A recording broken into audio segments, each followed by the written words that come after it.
The month of April is Autism Awareness Month, and people with autism may see, feel, hear, and think about the world a lot differently. However, people with autistic conditions may have difficulty speaking, relating, and communicating with people.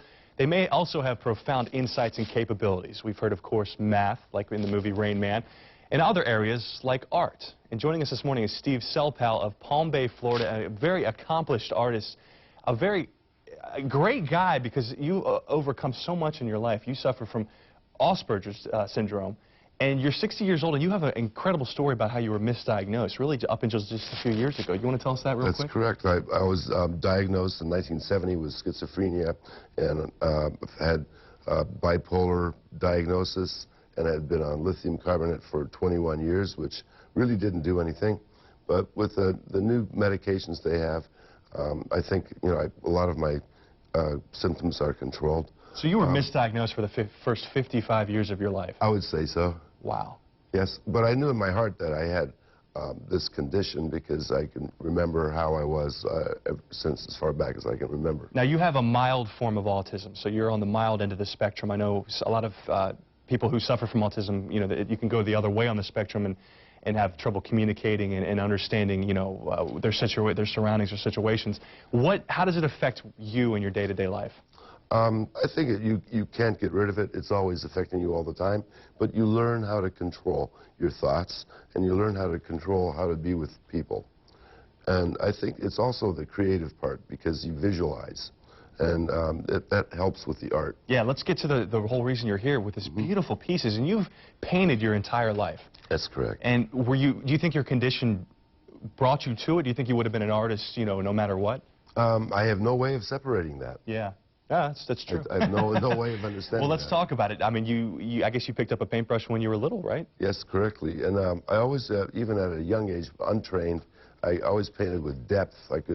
My works were never flat. There's a book as well that you're in, a book of autistic artists.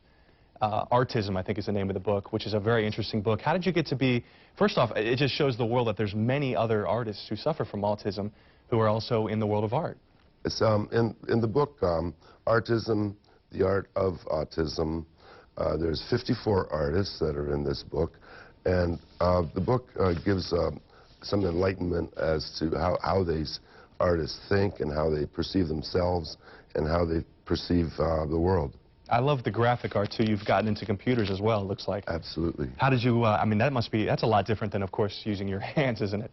Yes, it is. I've been working with computer art since earlier than 1990, in the late 80s. Now, do you do a lot of self-portraits? Because I see this one down here. This is you, isn't it? No, it's not. That's Donald Triplett. Donald Triplett was the main subject of Leo Kanner in the state of Mississippi. That portrait is a view of him in 2005, and Donald Triplett was known as the autistic golfer. And Leo Kanner, he called the disease Kanner syndrome.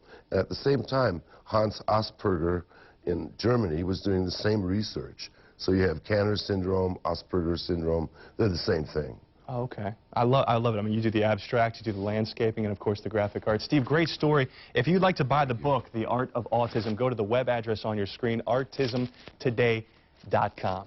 Well, that does it for the 7 o'clock hour of the morning show. We'll see you in the next hour. Starts in 1 minute.